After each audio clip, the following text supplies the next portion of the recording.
Hello दोस्तों, एक बार फिर से आपका बहुत बहुत स्वागत है मोटिवेशन की धारा में। आज भी हम the power of subconscious mind bye Joseph Murphy की बुक के बारे में ही बात करने वाले हैं, उनकी टीचिंग को सीखने वाले हैं। ये किताब हमें बताती है कि अपने लक्ष्यों को प्राप्त करने के लिए, अपने जीवन को बेहतर बनाने के लिए अपने अवचेतन मन यानी कि सबकॉन्शियस माइंड की पावर को कैसे उपयोग किया जाता है। अगर आप इस बुक की बताई हुई टीचिंग को फॉलो करते हैं तो आपको अपने लक्ष्य तक पहुंचने से कोई नहीं रोक सकता। ये बुक इस बात पर बेस करती है कि जो हमारा सबकॉन्शियस माइंड होता है वो हमारे कॉन्शियस विचारों और विश्वासों को पूरा करने में हमेशा ही लगा रहता है। ये ना तो कभी आराम करता है और ना ही कभी सोता है। तो जो हमारे कॉन्शियस माइंड के विचार होते हैं, विश्वास होते हैं, चाहे वो सकारात्मक हो या फिर नकारात्मक हो, सबकॉन्शियस माइंड को इससे कोई फर्क नहीं पड़ता। वो सिर्फ आपकी आज्ञा का पालन करता है। ये बुक हमें ये भी सिखाती है कि अपने सबकॉन्शियस माइंड को हम किस तरह से ट्रेन कर सकते हैं, और ट्रेन करने के लिए विजुअलाइजेशन, अफर्मेशन, प्रेयर, मेडिटेशन, इन सभी जरियों से हम अपने सबकॉन्शियस माइंड को ट्रेन कर सकते हैं। आप अपने पॉजिटिव और कंस्ट्रक्टिव थॉट से अपने सबकॉन्शियस माइंड की हेल्प से अपने रास्ते में आने वाले ऑब्स्टिकल को ओवरकम कर सकते हैं, अपनी बॉडी को हील कर सकते हैं, वेल्थ को अट्रैक्ट कर सकते हैं, बहुत सारी खुशियों को अट्रैक्ट कर सकते हैं। जोसेफ मर्फी हमें बताते हैं कि जो हमारे विचार होते हैं वो बीज की तरह होते हैं और हमारा सबकॉन्शियस माइंड एक उपजाऊ मिट्टी की तरह होता है।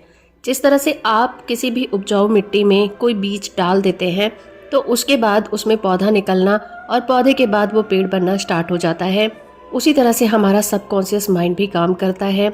अगर आप अपना कोई भी विचार अपने सबकॉन्शियस माइंड में डाल देते हैं तो धीरे धीरे वो बीज विकसित होने लग जाता है और पौधा बनता है, और पौधा बनने के बाद पेड़ बनता है। कहने का मतलब ये है कि धीरे धीरे आपके सपनों को पूरा करने की शुरुआत होती है, और शुरुआत होते होते वो सपना कब बड़ा होकर पूरा हो जाता है आपको पता भी नहीं चलता। लेकिन हाँ, इसका एक प्रोसीजर होता है जो कि स्टेप बाय स्टेप ही होता है। अब आप कहेंगे कि अपने थॉट को सबकॉन्शियस माइंड में हम कैसे डालें, तो इसका जवाब भी इसी किताब में मिलता है। मान लीजिए आप ओवरवेट हैं और अपना वजन कम करना चाहते हैं, तो आप अपने सबकॉन्शियस माइंड तक ये बात पहुंचा सकते हैं अफर्मेशन के जरिए से। आप डेली ये कह सकते हैं, I can achieve my desire weight, I am committed to a healthy lifestyle, I have the will power to resist unhealthy temptation. अगर आप इस तरह के विचार अपने सबकॉन्शियस माइंड तक पहुंचा देते हैं तो आपका सबकॉन्शियस माइंड आपको हेल्दी फूड खाने के लिए, एक्सरसाइज करने के लिए और वजन घटाने के लिए प्रोत्साहित करता रहेगा। फॉर एग्जाम्पल, आप मनी को अट्रैक्ट करना चाहते हैं तो आप अपने सबकॉन्शियस माइंड से इस तरह से बात कर सकते हैं, I am capable of making money, I attract opportunity for wealth, I am financially successful. इस तरह के पॉजिटिव बिलीव्स जब आपके सबकॉन्शियस माइंड में जाकर बैठ जाते हैं तो आपका सबकॉन्शियस माइंड आपको एनकरेज करता है और वेल्थ को आपकी लाइफ में लाने के लिए जो भी पॉसिबल जरिया होता है उसको एक्सप्लोर करने लग जाता है। बेनिफिशियल बिजनेस वेंचर आपके सामने लाता है, नई नई स्कीम्स आपके सामने लाता है जिसमें आप इन्वेस्ट करके वेल्दी बन सकते हैं। ये बुक हमें आगे बताती है कि किस तरह से आप अफर्मेशन के साथ साथ मेंटल इमेजेस भी अपने सबकॉन्शियस माइंड को दे सकते हैं। मेंटल इमेजेस वो होती हैं कि आप जिन भी डिज़ायर को पूरा करना चाहते हैं उनके रिलेटेड आप एक पिक्चर क्रिएट कर सकते हैं। आप अपने माइंड में एक छोटी सी मूवी क्रिएट कर सकते हैं कि जब आपकी डिज़ायर पूरी होगी तो आप कहाँ पर होंगे, आपको कैसा लग रहा होगा, आप किस तरह से खुशी से उछल रहे होंगे। इस तरह की जो इमेजेस और छोटी छोटी मूवी क्लिप होंगी आपके सबकॉन्शियस माइंड को जब आप देंगे तो वो ब्लूप्रिंट की तरह काम करेंगी और आपका सबकॉन्शियस माइंड उसे रियलिटी समझकर पूरा करने में लग जाएगा। मेंटल इमेज का सबसे अच्छा एग्जाम्पल हमें एथलीटों में मिलता है। जब भी कोई एथलीट बड़ी रेस में पार्टिसिपेट करता है तो वो अक्सर अपने दिमाग में मेंटल रिहर्सल करते हैं। वो थोड़ी देर के लिए अपनी आंखें बंद करते हैं और अपने आप को अच्छा प्रदर्शन करते हुए देखते हैं कि किस तरह से वो फील्ड में अपना बेस्ट दे रहे हैं। वो अपनी आंखें बंद करके बर्निंग डिजायर में अपनी सफलता को प्राप्त करते हुए देखते हैं। वो ये देखते हैं कि उन्होंने किस तरह से फिनिश लाइन को सबसे पहले क्रॉस किया और किस तरह से वो जीत गए और उनके हाथ में ट्रॉफी है। और इतना ही नहीं, विजुअलाइज करते हुए वो एथलीट उन दृश्यों को, उन आवाजों को, उन खुशियों की वाइब्रेशन की भी कल्पना करता है जिन्हें वो वास्तविक में जीतने के बाद महसूस करेगा।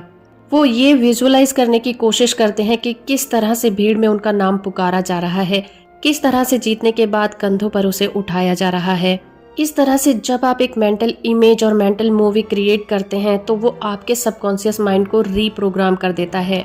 जब बार बार सफलता की और पॉजिटिव रिजल्ट की कल्पना की जाती है तो आपका सबकॉन्शियस माइंड उसमें ट्रेन हो जाता है, और जब वो एथलीट रियलिटी में उस कंपटीशन में पार्टिसिपेट करता है तो उसका सबकॉन्शियस माइंड उसकी मांसपेशियों को ये आदेश देता है कि तुम्हें जीतना है।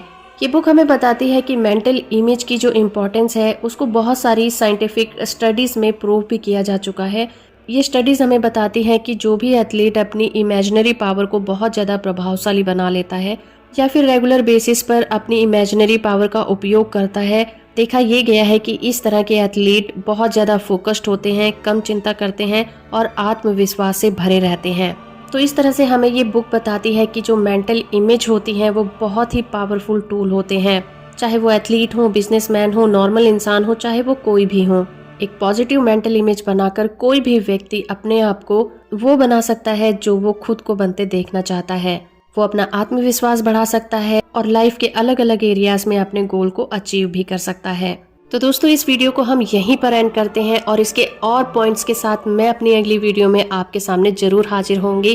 वीडियो अच्छी है तो आप इसे लाइक करिए, शेयर करिए, चैनल को सब्सक्राइब नहीं किया है तो वो भी कर लीजिए। Thank you very much.